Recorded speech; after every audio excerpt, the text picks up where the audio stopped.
concert sa Legazpi City dinagsa ng mga Bicolano Bloom.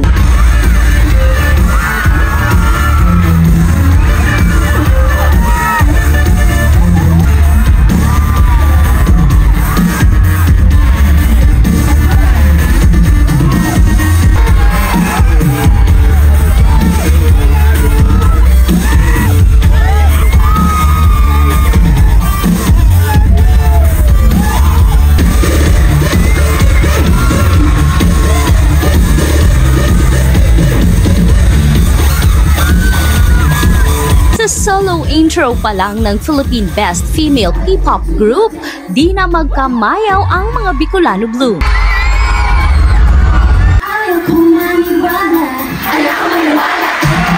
First song pa lang kinilig na ang madla ng kantahin ng BINI ang isa sa kanilang hit songs na Salamin Salamin.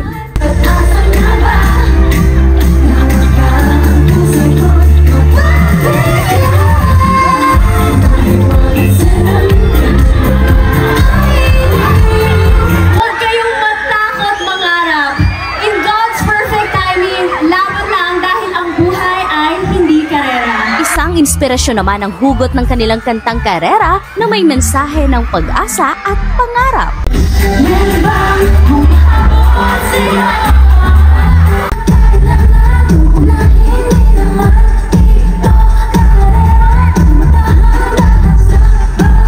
At dahil nga karamihan sa Bloom ay kabataan, napuno rin ang crowd ng mga cute na BINI fans.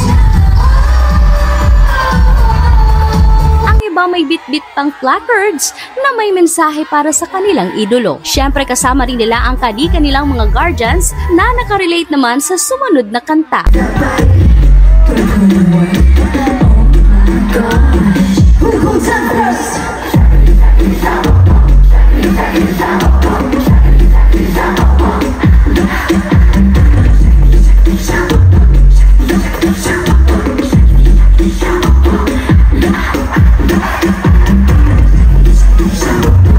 Moment naman ang concert hindi lang para sa mga Albayano Blooms, kundi pati na rin sa isang BINI member na si BINI Gwen. Matagal na umanong minamanifest ni Gwen na makapag-perform sa probinsya dahil siya ay tubong Daraga Albay. Alam nyo guys, nung nalaman namin na magpo-perform kami for Ibalong, we were very excited, lalo na ako.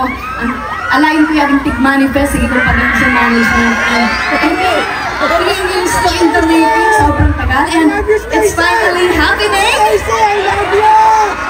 Are you feeling nakakalis ka? Di rin yan sa mga kaklase ko? Nagkaroon ba?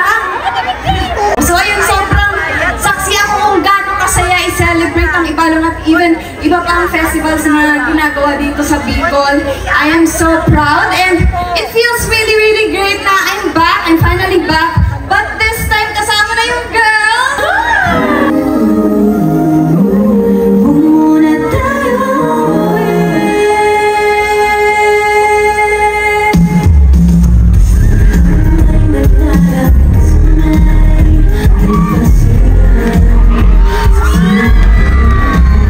Ang BINI concert sa kanilang historic hit song na Pantropiko na pumalo ng mahigit 100 million streams sa Spotify noong 2024.